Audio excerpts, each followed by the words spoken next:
we need to define what results we are after. And we need to assess and stress what we are doing and how we are doing it constantly to make sure that we put our very scarce resources of people and of money where we get the most for them.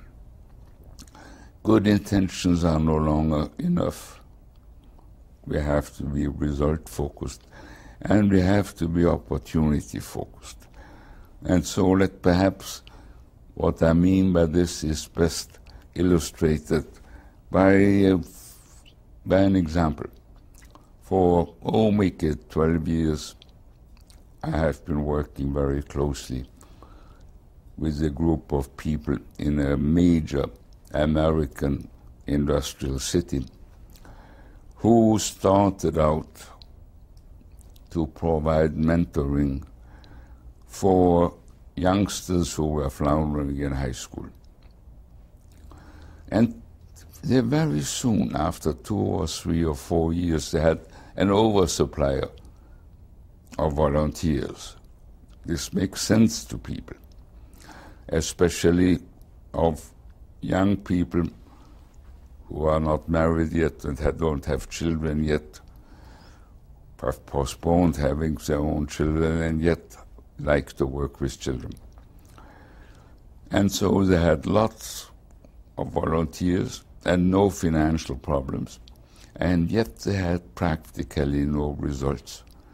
And it took us a few years, I've been working closely with them, to realize that by the time a child is in 9th or 10th grade, if by the time that youngster hasn't learned how to learn, it's too late. And so these friends of mine shifted about 6 years ago, shifted their emphasis to grade school and kindergarten.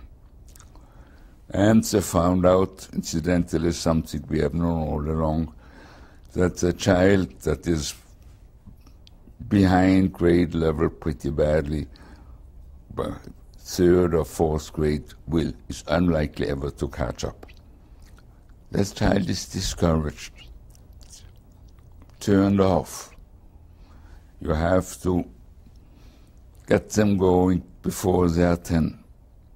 And when they began to focus on that age group, their results just went up sky high.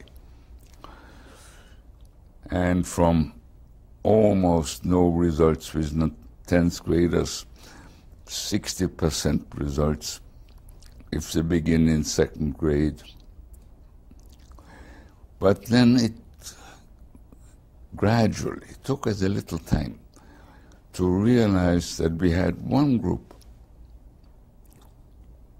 where there were no results. So we looked at them and found that they consist, it's not a terribly large group. 1 out of every 6 or 7 of these elementary school children who don't learn, fall behind, that there's nothing wrong with their intelligence. They have undiagnosed health problems. The great majority vision problems, which the traditional vision test doesn't catch, but which is easily corrected if you diagnose it. And a much smaller but significant group who have hearing problems, and again, the traditional tests don't catch them, but they are fairly easily corrected with hearing aids. And so that group, I wouldn't say it abandoned its work. It now concentrates on that small group, which may be 1 out of 5 or 6 elementary school kids who are in trouble, whose problems are that the traditional approach, the testing of children, simply doesn't catch paralyzing disabilities, which yet are very easily remedied. And so we have refocused very heavily on developing the diagnostic tools, on training school nurses in giving the tests,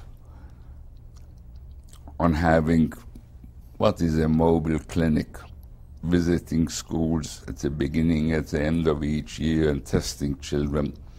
And now we are seriously thinking of abandoning the original aim, because the results of focusing on those fairly easy problems. Sure, these kids, they need a mentor, a volunteer, but by and large they are so incredibly just elevated, just charged by suddenly being able to read, suddenly being able to hear, to listen, by having regained full function, that they don't need much help.